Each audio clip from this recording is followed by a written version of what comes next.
Hello, we're in Amherst, Massachusetts today, and we're looking at the town farm. And what that means is it's a house, barn, and farm that the poor people of the town can live at and also work at. And they have to work.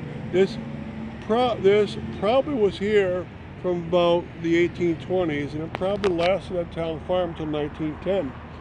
And they would live in this White House to our side here. This is the town farm house made sleep. And it looks small. I bet you there'd be 25 people living in there. They don't get great accommodations. They were poor people that just couldn't support themselves. And you had to work for a living. So you had to get up in the morning, go out in the fields, no matter how old you were, and get to work. And there's a barn back there, a red barn, classic look, white house and red barn. And that's where the farm implements would be.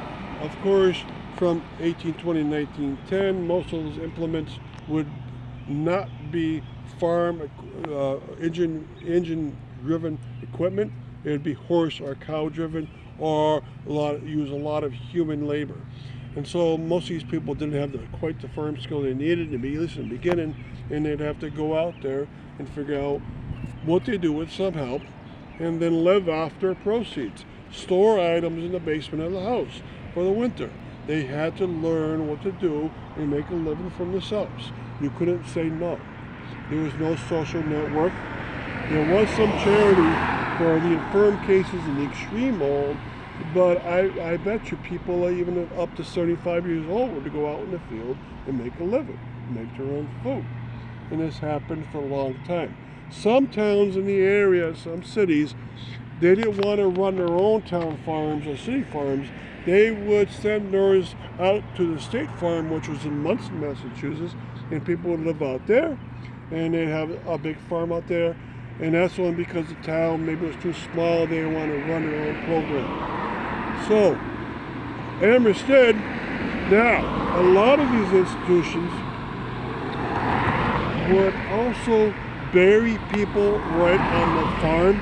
Now, I've never seen evidence that Amherst did so, but for instance, Chicopee did, Springfield did, other locations did. They'd bury them right on the farm, and they would lose their records, and the only reason you know that they exist is because the town death record would say, buried at the town farm, buried at the almshouse, buried on the city farm. And I could pick out lots of locations that did this.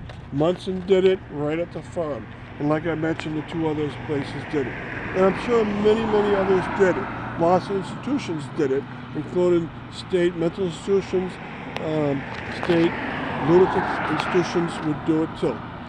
Now, did they do it here? I don't know. That would be a great find. Someday I want to figure it out.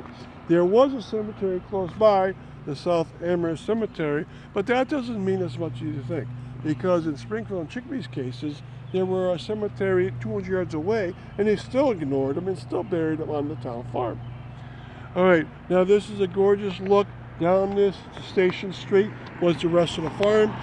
Nowadays, a lot of development has come into the area, so the farm doesn't exist as it used to be, and it was big because it had to support 25 people plus, and they would sell produce so they can buy other things such as clothes.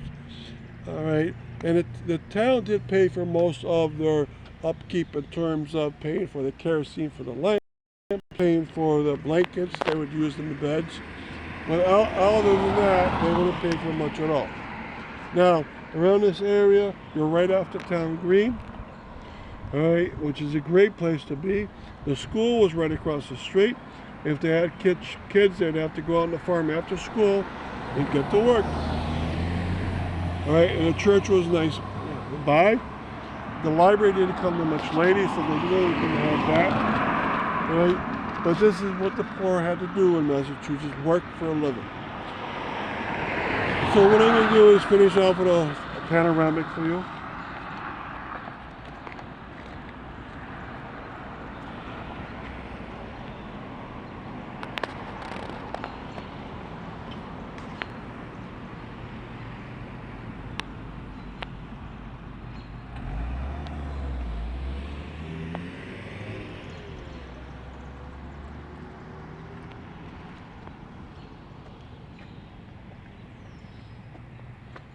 And thank you very much.